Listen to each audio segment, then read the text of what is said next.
Hello and welcome or welcome back to my channel. My name is Karen Marie and today I thought I would share with you what I made in February of 2025. So I have actually filmed this video twice before this week, but one of the videos were so dark that everything had like a yellow tinge from the lights in my living room, and the other one had kind of a weird light coming in through the curtains that I didn't notice while I was filming. So yeah, I'm hoping that third time's the charm. And I do apologize for the delay in this video, but yeah, here we are, and I'm going to show you what I made in February. Before we begin though, I thought I would share what I'm wearing because I sometimes get questions. And this is the Maven Patterns, or Marvin, I don't know how to say that, Somerset top. And this is the version with the kind of bishop sleeves. It has a really deep cuff, so I keep turning them up just a little bit because while I'm typing and everything, it's a little annoying when the sleeves are too long. We'll try to remember that for my next version. This is made in a viscose jersey that I got a long time ago from Selfmade. And yeah, I really like it.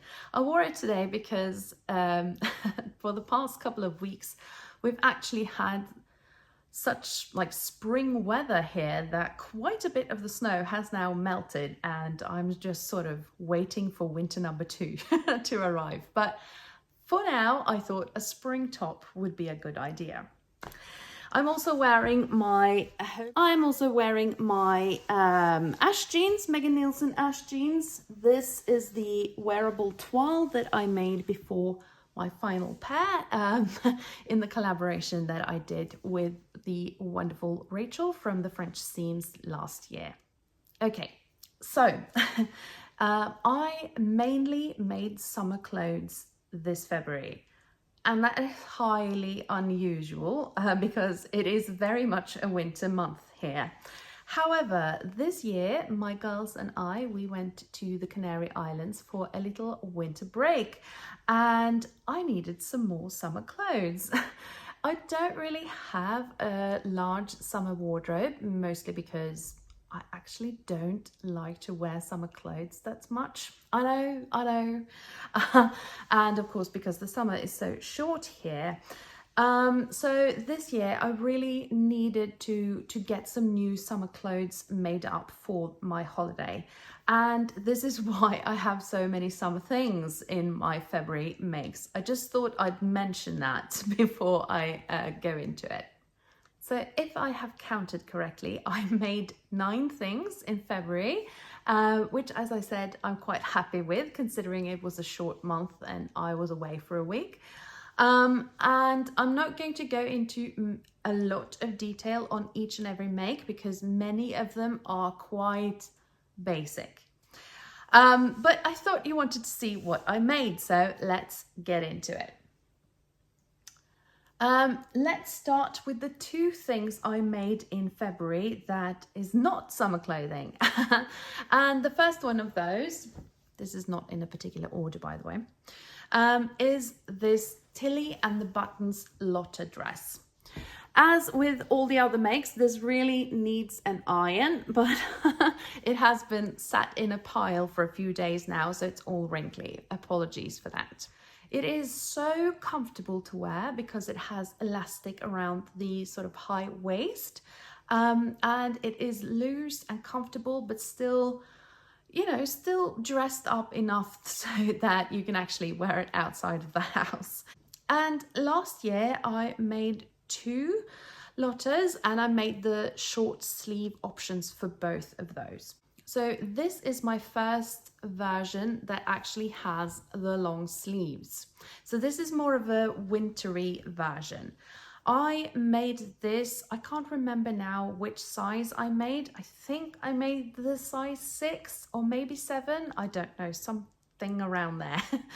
But this one is the first time I used the long sleeve option.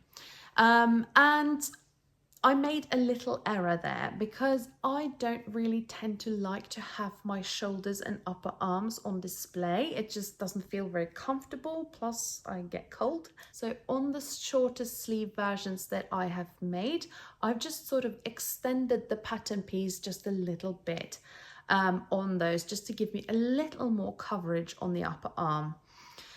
And it's a grown on sleeve there, so I just extended it a little bit. When I cut this out, I forgot that I had made that extension. So the sleeves on this version are too long. So I'm going to have to re-hem this and take a deeper hem. I'm also considering maybe putting a little bit of elastic in there, just to make it easier for me to kind of shove the sleeves up a little bit. I made this in a navy blue viscose, a good quality viscose that my husband got me as a Christmas present. He went to Berlin in December and visited a fabric shop, and then came home with a lot of really lovely fabric that I got as a Christmas present. And the only viscose he got was this dark blue one, and I really, really love this color. So yeah, and I put in I think this is Little Rosy Cheeks label that says, oh, without my glasses too, "You are important, you are enough, and you matter," which I thought was a lovely idea to have in the back of my dress. So I do like this one, and I'm glad that I tried the long sleeve version for this. And once I rehem the sleeves, I think it's going to be a well-worn item in my wardrobe. I will say, however, that I think I do prefer the short-sleeved version, because it's something to do with the proportion. The other like wintry make that I made was the Sew House 7 toaster sweater. However, for this version, I made a little hack. So I hacked it into a cardigan. So I made it in this knit fabric from Stofflykke. I know it kind of looks like ribbed, but it's not really. It is more of a knit, and it is navy blue. It is a cotton fabric. I do think maybe there's 1 or 2% elastane in there, but it doesn't really have any like good recovery or anything. But it does have stretch or give. What I did with this was to, instead of cutting out the front piece on the fold, as it says in the pattern, I just cut straight down the side and then folded in twice. And stitched it down. I didn't even bother with a button band or anything like that, because it's quite oversized and I knew that I didn't need to close it. So I just, you know, tucked it in twice, stitched down, and then attached the collar as usual, but instead of sewing it together, I just left the opening in the front. I did the same with the hemband too. What I will say though, that it was not the easiest fabric to work with, because it's so loosely woven or knitted together that it kept sort of wanting to shift on me, and it was really hard not to stretch it while I was sewing it. You will therefore see that it has sort of waved a little bit where I have attached the hemband, etc. It's not bothering me that much, but yeah, it's not perfect. It was also a bit difficult to press it well, because it kind of left marks. So even with a pressing cloth, it didn't press that well, I have to say. However, I will definitely be wearing this quite a lot, and yeah, I'm glad that I made this hack. I also put in a Cozy Club handmade little label that says "Handmade with Pride," and then on the other side it says "Wear me with pride," and that has a little rainbow. So yeah, really like this one. Okay, and now for the summer clothes. I made a few tops, And this one, I know they all need an iron, but bear with me. This one is the Sew House 7 Skyline tee. And I made it with this wide neckband and it's lapped in the front there. I lengthened the sleeves just a little bit, so it's now like elbow length. I think in retrospect, I kind of would have wished that I had made it just a tiny bit longer so that it was actually more like 3/4 length. But yeah, I'll remember that for next time. This is a purple viscose jersey. I do think that I got this from Stofflicke, but I can't really remember now. It is very, very soft and very drapey. I didn't have a Mariflex thread that worked with this fabric, so I just had to zigzag, but it's fine. Then I made a pattern that I've never tried before, and that was the Halfmoon Atelier Brea tee. And that pattern comes in 2 different variations. So there's one that's meant for woven fabrics, and this is the one that I made. And then there's the other one that's made for knit fabric. And the woven one is very basic. It is quite a boxy tee, and it has these grown on sleeves with a sleeve band. And then there's a neckband that's sewn on. I made this one from a remnant from my late mother's stash, and it doesn't really come up well on camera at the moment. It kind of comes up really turquoise on screen. It is more of a sea green turquoise combination, if that makes sense, but I can't really get a good rendition on it on camera.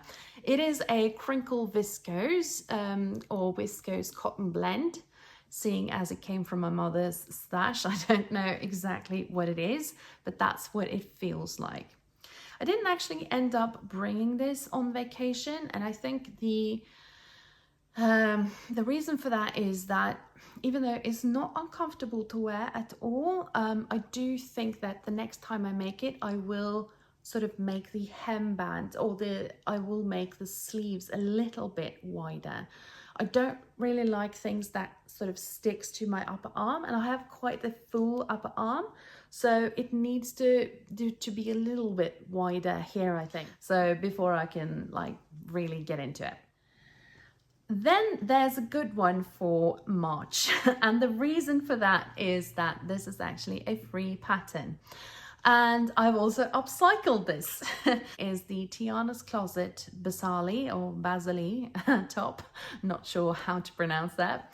And since it is a free pattern, this would be a good option for you if you are interested in partaking in the So Frugal challenge that's run by the lovely Ruan, the Yorkshire Sew Girl, and Sam from Frugalissima. They are running this challenge in March, and the idea is that you use a free pattern and a fabric from your stash and then sew something up. And yeah, I can't enter this one because I made it in February, but I thought I might actually try this again for March. It's a very simple top. It has a front yoke and a back yoke with a little slit. And then it has a gathered front panel and a back panel, and it has these really gorgeous flutter sleeves. So I brought this with me and I wore it a couple of times. It was really comfortable because it lets the air circulate very, very well. And yeah, so I actually upcycled this because when I was rummaging through my late mother's stash, I found this old sarong, and this is very clearly a viscose. And I don't really use sarongs, but I really wanted to make this into a summer top, and I thought the colors were really like summery, perfect for a little vacation by the sea. Since the sarong already had these little frills on the bottom, I just repurposed those. So I didn't hem it, I just cut the front and back pieces on so that I could reuse the frills. And yeah, I thought it turned out quite well. I did struggle with this because I had so much problems with the gathering.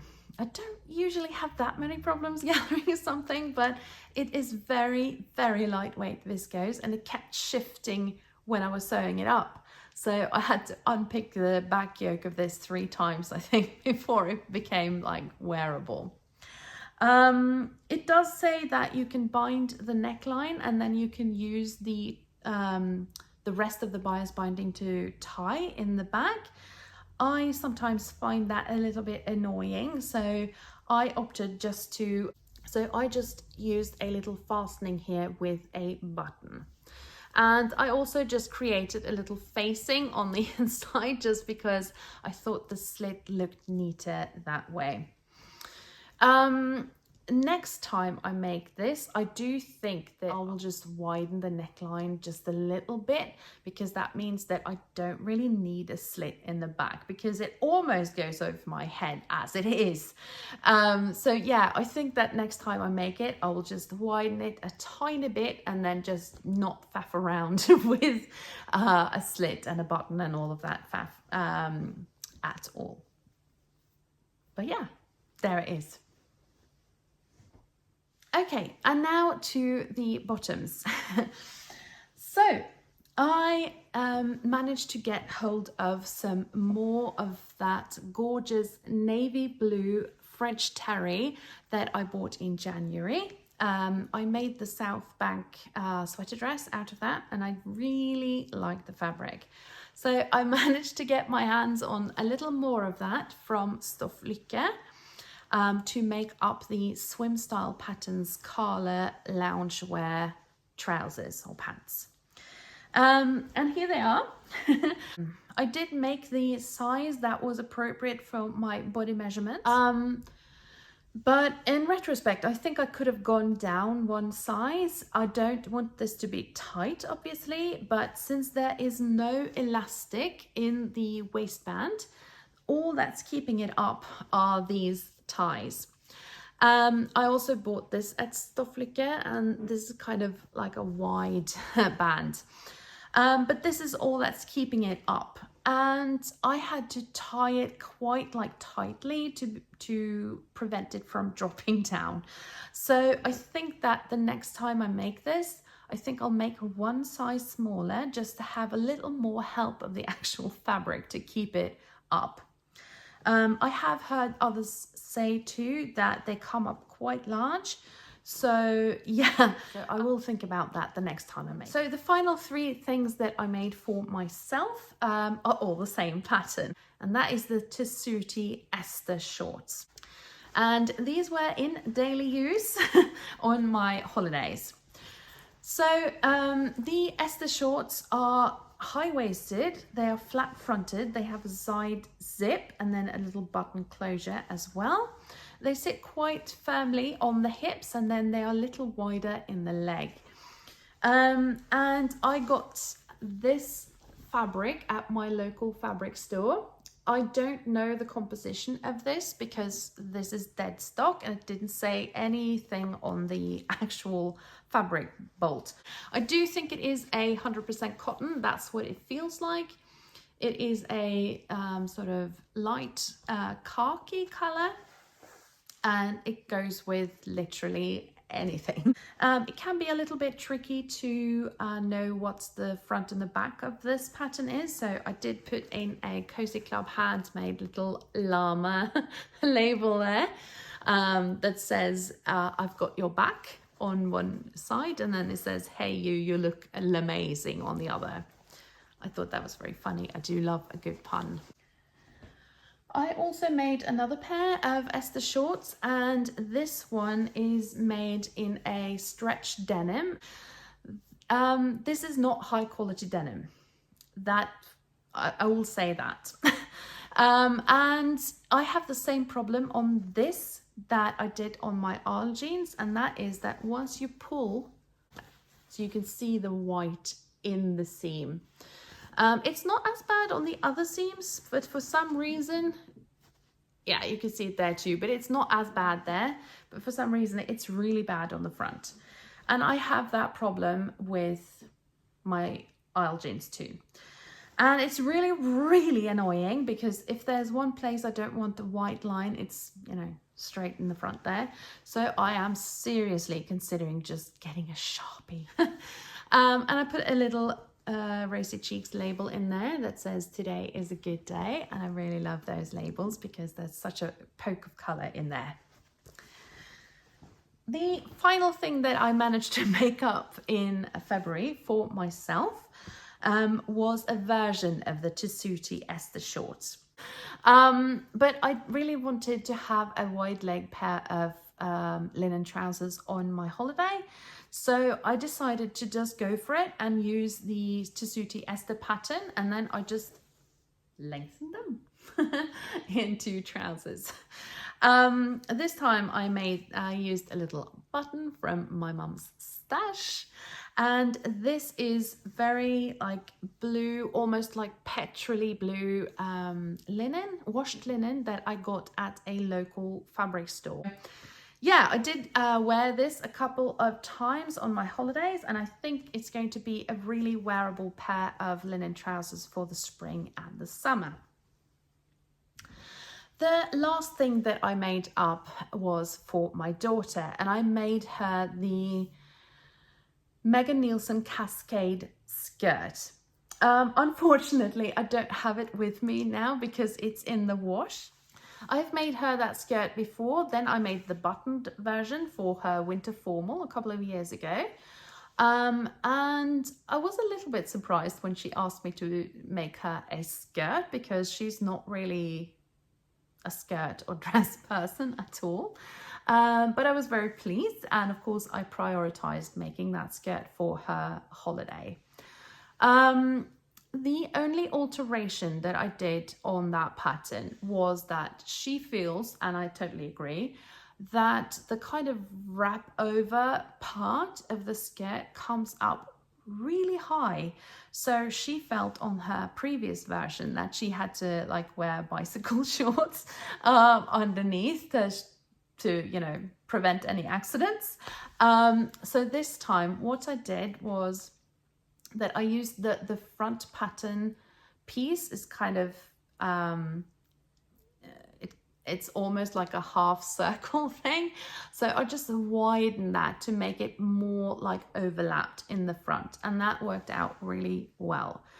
I used a cotton fabric that's green with little white mushrooms on it that she asked me to get her about a year ago. It was intended to be a pair of dungarees for her, but then she changed her mind, and I was very pleased now that I haven't had enough to make her the Cascade skirt. She actually liked that so much that she has asked me to make her another one too, which is a good sign, isn't it? I have been going on for far too long now, but I really wanted to talk to you about all the things that I made in February, and there were quite a few. Thank you so much for coming back to my videos. I can't tell you how much joy that gives me when I see that you've left me comments and likes, and that I can see the kind of viewership going up. So I am now very interested to hear what you think of these makes, and I'm very interested to hear whether you have some like favorite summer patterns, because I've kind of gotten into making summer clothes now, so I would really like to make some more for the real summer that comes later this year for us. Per your request, I have opened a Ko-fi account, so there's no pressure, but if you want, you can support this channel by buying me a digital coffee. But as I said, no pressure at all. And I would really love it if you could subscribe if you haven't already. And please do leave me a comment and a like. I would really appreciate it. And I can't wait to hear what you think of my February makes. Take care, everybody. And yeah, I'll see you. Bye.